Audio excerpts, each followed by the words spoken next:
commencez à forcer des choses, à fonctionner dans vos vies.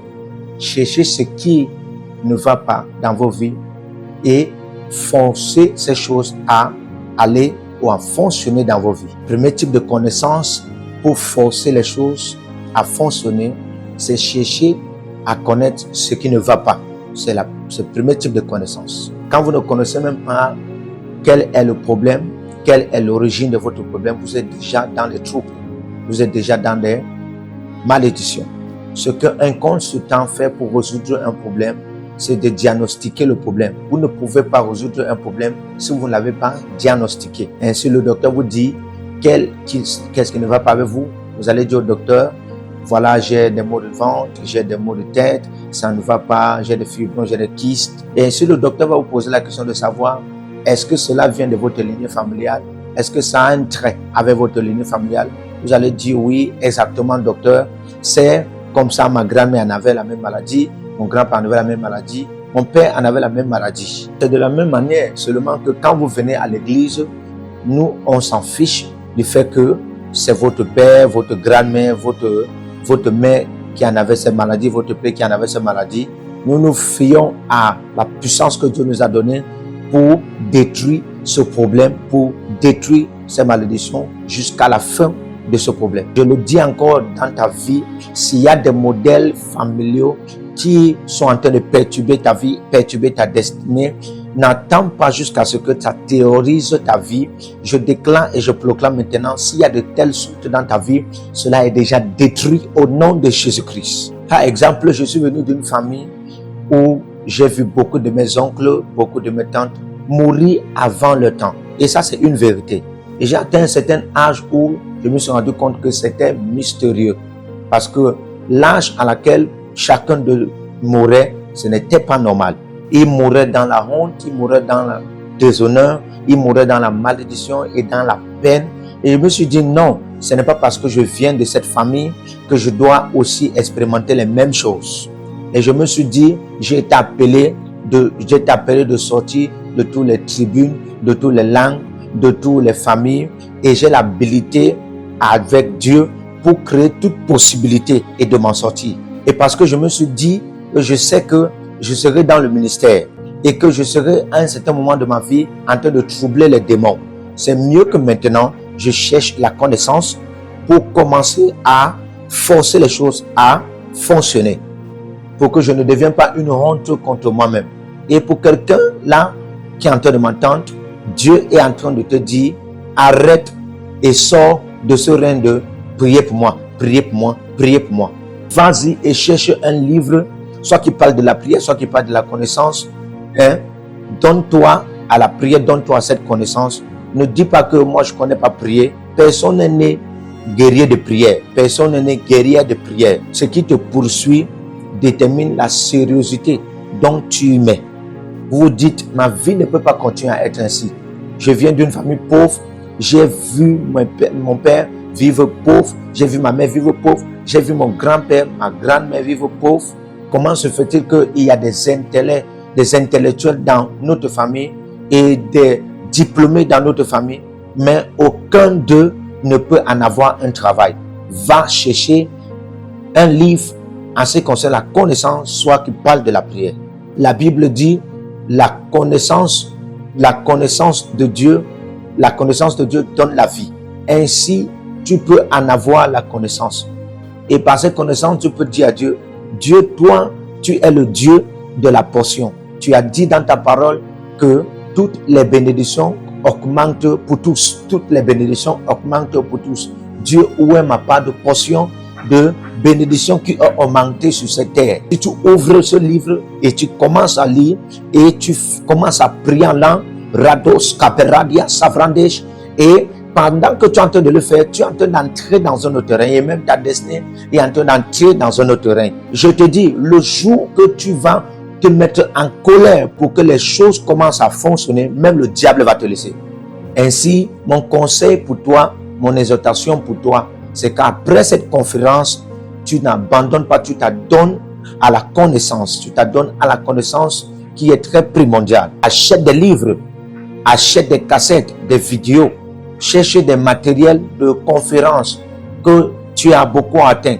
Surtout des conférences que tu as beaucoup atteint qui parlent des choses qui te concernent. Des choses qui te concernent et qui concernent ta famille. Qui concernent même ce que tu es en train d'expérimenter actuellement. Règle d'abord avec les pages de ta vie qui sont tellement concernées.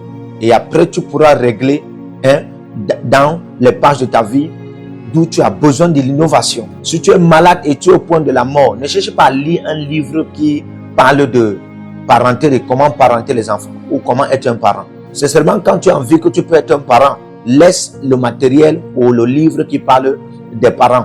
Cherche un matériel qui va concerner ta guérison et qui va t'accorder aussi par le Saint-Esprit la vie.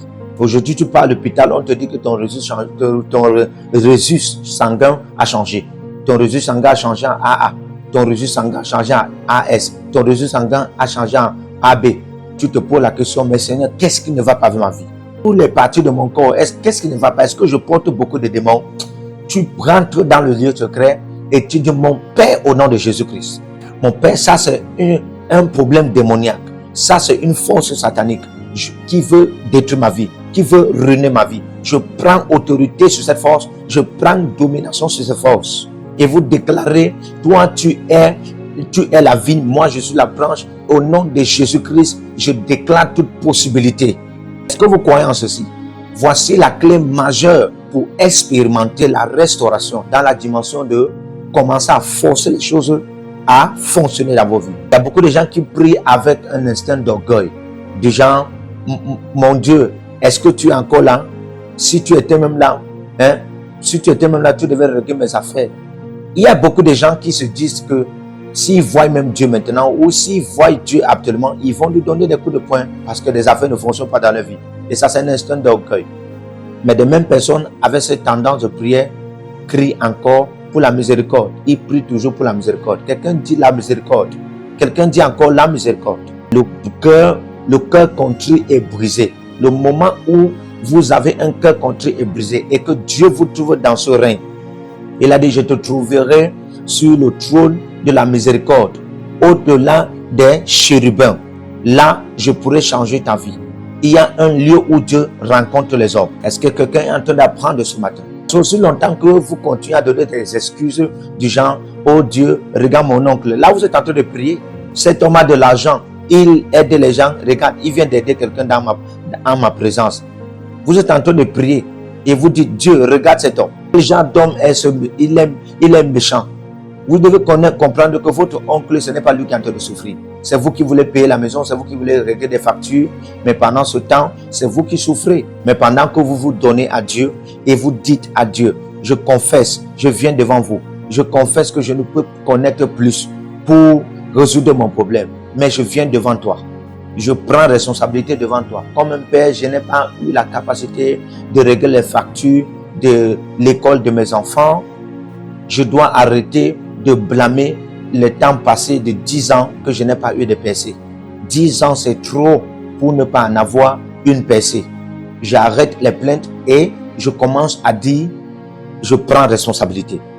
Beaucoup de conférences ont été manifestes et vous avez assisté à ces conférences au point où ça pouvait résoudre beaucoup de choses depuis 10 ans dans votre vie. Un cœur contrit et brisé que Dieu désire. Vous devez croire en ceci.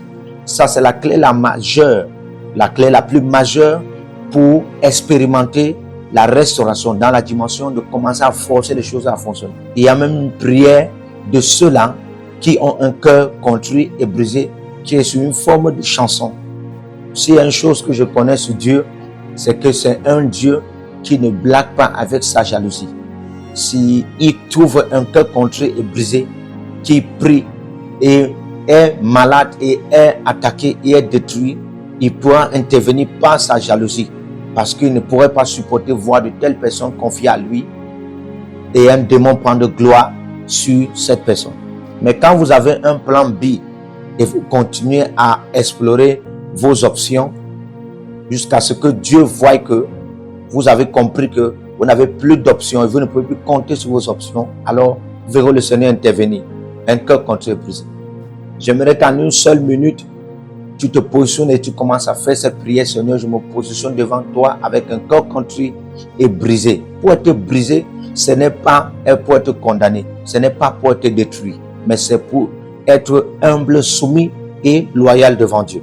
Il y a une explication pourquoi les choses ne fonctionnent pas. Il y a une explication pourquoi les choses n'éclosent pas. Il y a une explication pourquoi les choses ne se manifestent pas. Prends une minute et prie. Prends une minute et prie. Ouvre-toi devant le Seigneur. Ouvre-toi devant le Seigneur. Certaines pertes parfois dans vos vies, c'est pour révéler votre futur qui dit que il ne pourrait pas contenir ce que vous avez perdu. Et parfois, c'est parce que vous n'avez pas eu la connaissance qui correspondait au prochain niveau où votre futur se trouvait. Raison pour laquelle c'est perdu. Et la connaissance que vous en aviez, vous devez comprendre que la connaissance que vous en aviez dans ce premier niveau a été déjà épuisée. Et vous en avez besoin d'une nouvelle connaissance pour aller dans une nouvelle dimension, ce prochain niveau de votre destinée. Parfois, ou encore la plupart des fois, les pertes, c'est une lettre que votre futur écrit. Vous écrivez à votre futur aujourd'hui, disant que si vous êtes seulement là, dans la dimension de la prophétie, cette dimension de connaissance ne peut pas vous amener là où vous voulez arriver, là où vous voulez entrer. Alors combattez, battez-vous pour en avoir la grande dimension de la connaissance qui correspond au prochain niveau de votre destinée dans le futur. La Bible dit dans Proverbe 11, le verset 9, il dit « Par la connaissance, le juste sera délivré ». Le juste ne sera pas délivré par des souhaits, le juste ne sera pas délivré par des désirs, le juste ne sera pas délivré par des volontés, mais il sera délivré par la connaissance. Même si vous êtes juste, vous avez aussi besoin de la connaissance pour être délivré. 1 Corinthiens 8, le verset 2. C'est une écriture que j'aimerais que tout le monde lise. Et si quelqu'un pense connaître quelque chose, qu'il sache qu'il ne connaît pas, quelque chose comme il doit le. Il y a des standards de connaissance qui sont connectés à votre avenir pour certaines personnes. Vous ne pouvez pas en avoir 1 million de connaissances et vous voulez en avoir 1 milliard de résultats. Ça ne fonctionne pas ainsi. Il y a plusieurs parmi nous, tu n'es pas dans l'ignorance, mais la vérité c'est que ta banque de connaissances est très petite. Ta banque de connaissances est très petite. Pour comparer à ce que tu attends, comparer à ce qui est dans le futur, qui est en train de venir pour toi. Cherche la connaissance, cherche la vérité. Tu utilises premièrement la soif ou la faim pour en avoir la vérité. Deuxièmement, tu utilises l'humilité pour en avoir la connaissance, le rabaissement. Troisièmement, tu utilises la patience pour en avoir la connaissance. Tu ne peux pas en avoir la connaissance ou la vérité par tes propres habitudes et tes comportements. Un homme a dit, l'adaptation est une preuve de l'honneur. C'est l'habilité de se connecter et de se rabaisser pour la connaissance que vous en avez besoin. Ainsi, tu as besoin de la connaissance. Après cette conférence, ne rentre pas et tu te fermes et tu ne fais absolument rien. Pour certains de vous, après cette conférence, va et recherche des livres, va et recherche des outils, va et recherche des instruments, des catalogues qui peuvent vous donner la connaissance pour un grand changement. Tes finances ne fonctionnent pas. Maintenant que tu as écouté ce message et tu es ravi, cherche la connaissance en ce qui concerne tes finances. Va dans les réseaux sociaux, cherche des livres, cherche des cassettes, nourris-toi de la connaissance pour un grand changement. Confie-toi à la connaissance dans la dimension de la parole de Dieu, parlant des Écritures qui sont correspondants à ce que vous êtes en train de traverser, qui vous concerne tellement. Tu as des maladies, tu as des afflictions corporelles, ne te donne pas des excuses, cherche la connaissance par rapport aux problèmes qui te concernent tellement. La beauté de toutes ces choses, c'est que le jour d'aujourd'hui, comme des jours d'aujourd'hui que nous en avons, la connaissance est disponible. Il y a des gens qui doivent prier. Il y a des enfants qui doivent prier. Il y a des pères qui doivent prier. Du genre, Père, j'ai été un diplômé il y a de cela 15 à 50 ans. Je ne suis pas en train de chercher un progrès. Ce que je cherche en premier, c'est la restauration. C'est quand la restauration est manifeste que le progrès peut prendre lieu. Parce que déjà, à l'âge de 50 ans, si vous avez eu la restauration, beaucoup de choses devaient progresser dans vos vies. Ce n'est pas seulement l'argent que tu as perdu, comme tu n'as pas eu de travail. Mais c'est aussi le temps que tu as perdu. Si vous travaillez dans une société où il y a des inimitiés, où il y a des jalousies, il y a des bagarres, il y a des combats, comment vous allez vous élever? Ça veut dire que vous n'allez même pas bâtir une maison, vous n'allez même pas établir quelque chose. En votre retraite, vous serez zéro.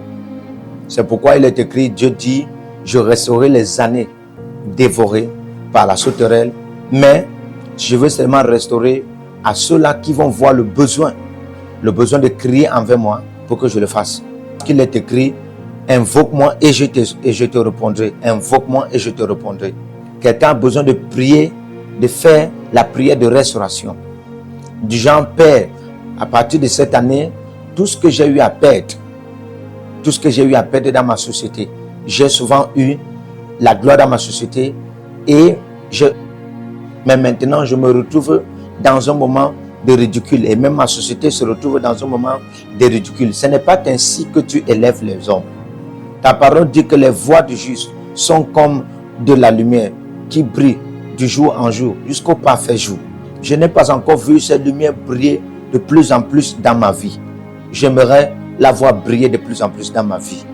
La Bible dit produisez ainsi vos arguments. Produisez ainsi vos arguments. Ainsi tu te fâches dans ton esprit et tu pars dans la place de la prière. Ajuste cela aux jeunes et positionne-toi dans la prière. Ainsi pleure à Dieu, crie à Dieu, prie à Dieu. Il y a une maman qui doit prier pour la restauration de son enfant. J'ai fait accoucher un enfant, j'ai accouché un enfant et ce n'est pas ce que toi tu m'avais dit que je vois que ça arrive à cet enfant maintenant. Comment à 40 ans, après que j'ai accouché l'enfant, à 40 ans aujourd'hui, il est déjà un bandit. Seigneur, restaure. Seigneur, restaure. Ainsi, vous priez. Pour certaines femmes qui sont là, qui n'ont pas encore accouché, tu peux prier du genre, mes entrailles ne vont pas porter un bandit. Mes entrailles ne vont pas porter un bandit. Comment tu peux être un parent et puis il y a un enfant dont la police arrête, la gendarmerie arrête, la police arrête, la gendarmerie arrête et même le parquet arrête. Et tu es un parent, tu ne fais absolument rien. Laisse-moi te dire, si c'est que tu ne prends pas de décision, surtout ce que tu as accouché va te donner la tension haute, c'est-à-dire hypertension. En tant qu'un homme de principe, si je vois certaines choses qui se passent dans ma vie et qui ne correspondent pas avec la parole de Dieu, directement, je réagis. Je réagis. Je ne blague pas avec des choses qui ne sont pas correspondantes à la parole de Dieu. Vous vous souvenez de Actes des Apôtres 12, le verset 5. La Bible déclare que Hérode avait pris Jacques et il a étranglé Jacques. Et la Bible dit, Hérode a vu que l'église était tranquille. L'église était tranquille. Il est entré encore dans la même église pour prendre quelqu'un d'autre. Satan vient comme ça dans la famille pour prendre quelqu'un et tu te dis, ah, c'était seulement comme ça, c'était seulement. Il amène une maladie, tu prends normalement. Il apprend des afflictions, tu prends normalement. Chaque fois qu'un juste de Dieu, un saint de Dieu, reste tranquille, quand il y a des méfaits du diable qui se passent, tu programmes encore le diable à œuvrer mieux. Une petite perte dans le business, tu dis, ah, je n'ai même pas perdu quelque chose. Ah, j'ai juste perdu un peu. C'est rien, je m'en sors encore. Et de tels comportements, dans le règne de l'esprit, le monde des ténèbres sera en train de dire, ah, ça c'est un bon comportement. C'est ce que nous aimerions même. Et comme ça, vous avez eu 50 millions. Et de 50 millions, c'est comme ça. Dans le compte, on vide tout ce qui était. Ainsi, leur plan sera de détruire tout ce que vous en avez. La Bible dit dans le verset 5 de Actes des Apôtres 12, quand Hérode est venu arrêter cette fois-ci Pierre, l'église s'est mise à prier. Et l'église s'est dit, on ne peut pas rester tranquille cette fois-ci. C'est ainsi que le diable cherchait la vie de Pierre. C'est ainsi que le diable a cherché la vie de Jacques. Et il pouvait détruire presque tout le monde si l'église ne faisait rien. Apprenez à garder les secrets, gardez vos bouches fermées. Vous n'avez pas besoin de dire tout ce qui se passe dans votre vie en un seul moment. vous devez attendre qu'il y ait une saison favorable. Non, ce n'est pas toutes les informations qui sont bonnes à donner à tout temps. Et je dis ceci de manière spéciale, très attaché à elle. Si tu cognes ton pied, même ton oncle qui est au village doit connaître que tu as cogné ton pied.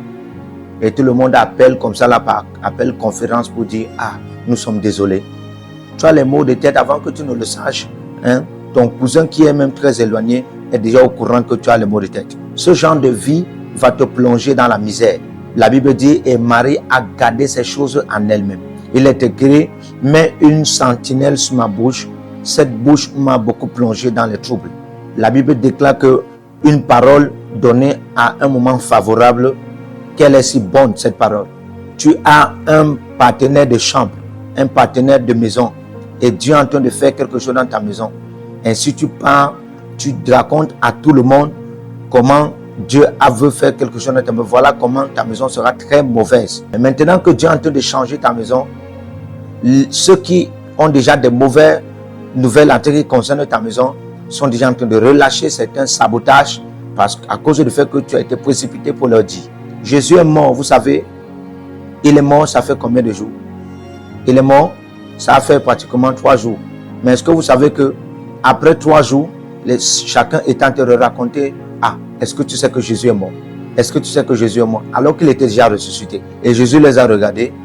Vous savez, il y a des personnes dont vous ne devrez pas partager votre passé. Vous ne devez pas partager votre passé.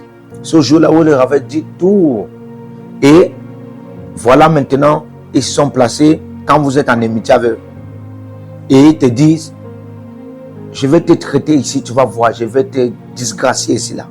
Oublie toutes sortes de communion. Quelle communion avec toi? Si tu veux, tu peux dire à l'apôtre, moi je vais te disgracier ici là. C'est comme ça que ton secret est rapporté en te disant, n'est-ce pas toi qui as l'habitude de prendre l'argent à cet homme, alors que c'est toi qui leur as donné l'association et tu leur as donné un point d'entrée qui est en train de détruire ta vie à petit foulé. Est-ce que vous êtes en train de très bien écouter ce que je suis en train de dire? Ce qui est très très très important. Aux temps antérieurs, lorsqu'on voulait séduire le roi, on amenait une bonne petite fille et aussi elle va prendre le vin et lui aussi va prendre le vin et la jeune fille va lui faire en sorte que il tombe amoureux d'elle et puis il couche avec elle et puis commence à lui donner toutes sortes de secrets. C'est ce que Dalila a fait à Samson. Samson connaissait ce secret. Il connaissait ce secret parce que Manoah avait déjà donné ce règle. Mais aussi longtemps qu'il gardait ce secret, il dominait. Mais quand il a livré ce secret, il ne parvenait plus à dominer. Son trône de contrôle en Israël était tellement livré aux Philistins parce qu'il avait livré des secrets. Les Philistins l'ont d'abord vu du genre, ils voulaient une relation générale. Et ils se disaient, comment on va faire pour en avoir accès à cet homme? Homme de Dieu en particulier, méfiez-vous des femmes. Méfiez-vous des femmes. Laissez-moi un peu vous avertir. Méfiez-vous des femmes. Toute femme que vous voyez, vous donnez une parole prophétique. Méfiez-vous des femmes. Et vous venez des gens, oh, ma belle, j'ai une parole prophétique là qui est en train de monter dans mon cœur. Je voulais te donner ça. Continuez. Dieu est en train de vous regarder et la destinée est en train de vous regarder. Un jour, vous allez vous lever le matin comme Samson. Et vous allez vous rendre compte que votre gloire est partie. Attention, je ne suis pas en train de dire que les femmes sont mauvaises. Je suis pas en train de dire que les femmes sont mauvaises. Mais juste vous dire, homme de Dieu, soyez sages. Alléluia. Soyez sages. Soyez sages. Quelqu'un vient tranquillement, il dit, est-ce que tu connais que le téléphone-ci est 250 000? Et tu dis, ah ouais, ok, il faut que je te montre un peu. Il te montre un peu. Et lui, il prend. Et le soir, tu cherches le téléphone, tu ne vois plus. Et tu commences à dire, ah, je suspecte telle personne. Même si tu suspectes ou tu ne suspectes pas, le téléphone est parti. Tu viens du genre, est-ce que tu sais que mon père m'envoie 100 000 chaque fin de mois? Mon père est un sénateur. Et quelqu'un vient d'entrer dans la chambre. Et tu commences à dire, d'abord, mais mon père est en train de battre la campagne pour être tel gouverneur, pour être tel.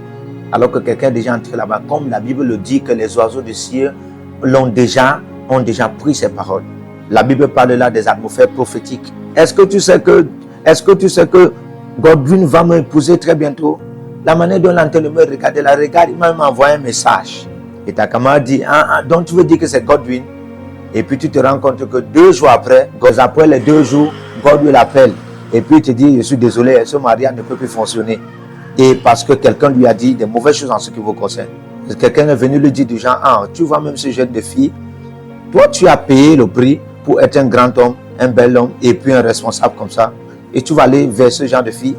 De telle fille peut en train de le faire de manière sincère, mais il y a une atmosphère prophétique qui est en train de la conditionner à faire du genre mal. Vous avez rendu compte que vous avez vu une association d'amis et puis vous rendez compte que vous commencez seulement à voir l'orgueil, la colère sur eux.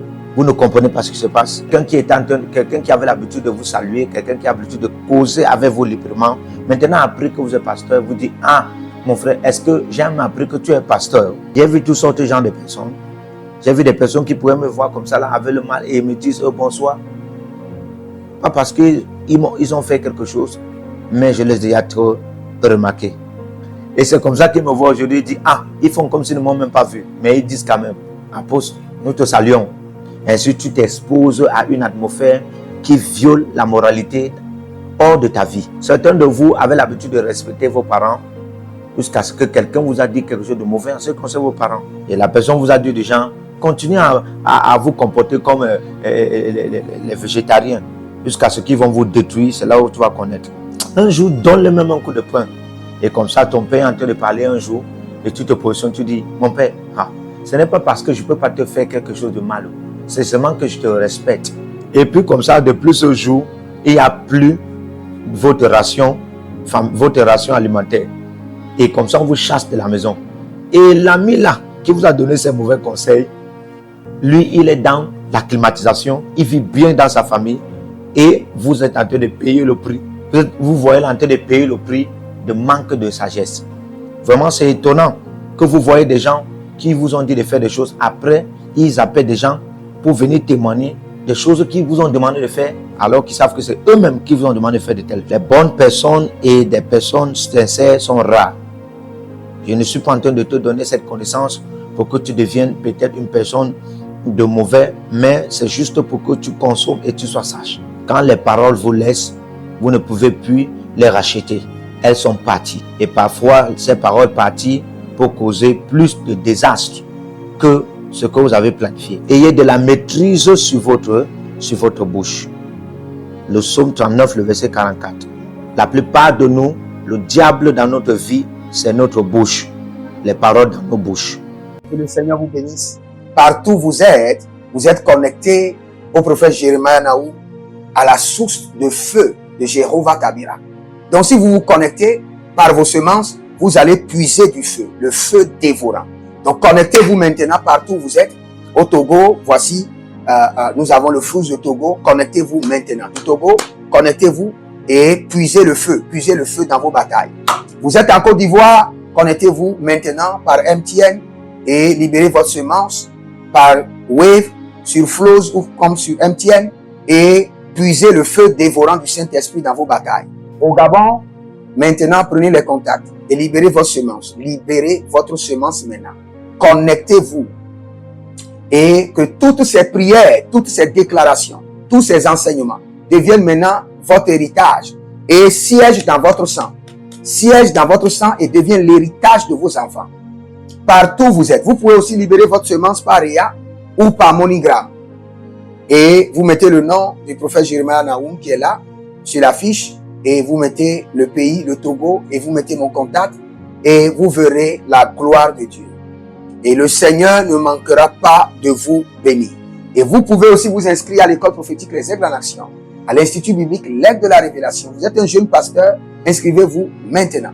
Et vous voulez une section de délivrance personnelle, inscrivez-vous maintenant. Vous voulez une consultation prophétique personnelle ou VIP, inscrivez-vous maintenant.